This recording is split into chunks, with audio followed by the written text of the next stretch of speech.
Hey guys, it's late. I should be asleep because little mister is asleep himself. But I felt compelled to make this video. I'm sorry that I'm covering myself. It's that I'm in my nursing bra, so sorry man, I don't mean to be disrespectful, woman. Um Looking at my timeline, I look at my timeline like everybody, before I go to bed and put my phone down. Um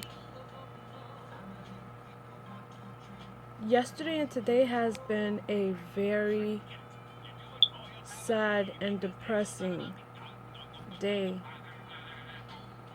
Um, these murders of these men, um, and keep that in mind, it's been more men actually that have been murdered.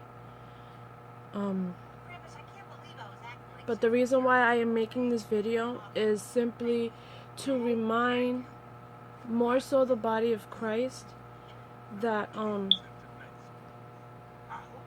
we need to embed it into our minds, into our hearts.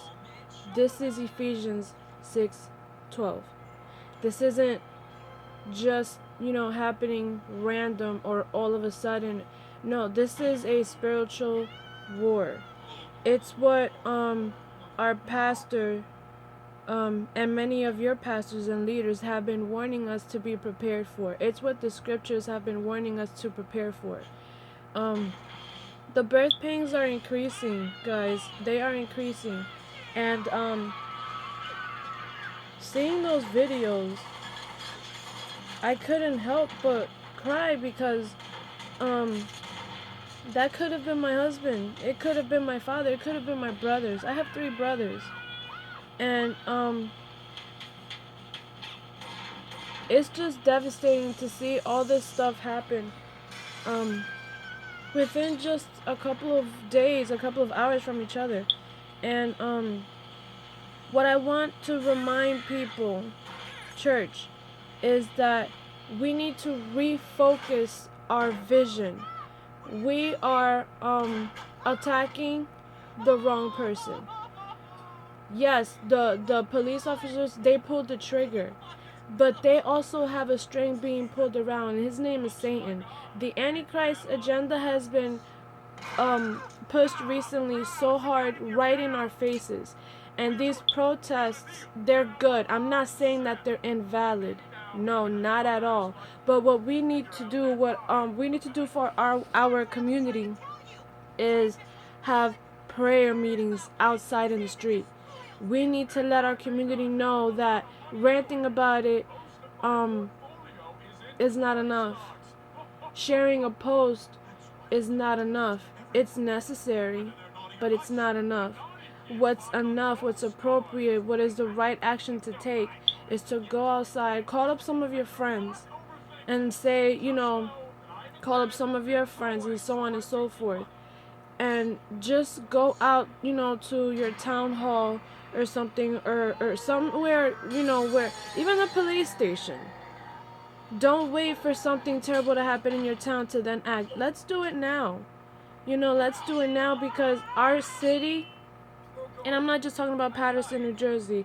For anyone who lives, in any other state who's watching this video, our cities are under attack. Satan is running out of time, so he's working overtime. And he's blinding us by having us focus on the wrong people. We need to refocus and attack him. And how do we attack him? Where there is 2 or more in my name, I am there. That's it. It's that simple. And so we just need to remind ourselves, Ephesians 6:12. We have to arm ourselves with the full armor of God. It's important because I can name you all the stuff, which I'm sure a lot of you know that's going on. But we also have to use our discernment. It's not just what we see that we have to pray about. We have to pray for our marriages. We have to pray for our children because this isn't a black-white thing. This is a soul thing. So, in respect, to the memes that I see that, I have a black son. I have four sons, excuse me. I have four sons. And that's what scares me. As long as anything has a soul, it is under attack. We are a target. The enemy, we have the knowledge. We have the know about of, what's right, what's wrong. We know that there is a heaven and a hell. And if you don't know, well, now you know. Um, our children are the most vulnerable. And from what I see, my personal opinion, our men are most vulnerable. Why? Because they are the head of our household. They are our priests. They are our leaders. And our children, it's simple because they are the church for tomorrow. They are what we need to pray for. It's like I teach my kids. I tell them, mom and dad, we are your adoptive parents. God is your real father. So it's our responsibility to protect our children. And wives, it is our responsibility also to pray for our men. So we just need to remember that it's a long list of things we need to pray for, but that's what we're here to do. We're here to serve. We're not here to be served. So, it sounds easy. I know we all have busy lives and whatnot, but don't be a Martha. Let's be a Mary. Let's take the time out to seriously pray, intercede, and literally in the spiritual realm stand in the gap for our cities, for our communities, for our boys, for our kids, for our men, for our marriages, for our pastors, for our leaders. Because let me tell you, according to the word, it will get worse. Don't get surprised, people. It will get worse. And we need to hold hands, make a prayer chain. We don't have to necessarily be on the phone praying together. It's like I posted up earlier. I didn't necessarily pray on the phone with the people who were interested. But send a text, hey, I'm praying right now with you. It's that simple. We need to stop being just so verbal and take action. It's that simple. And I'm in recovery right now, and I'm itching to do something, to have some type of Bible study, to have some type of gathering with women so that we can pray, because my community needs it. Your community needs it. And we have to be brave enough to do something about it, because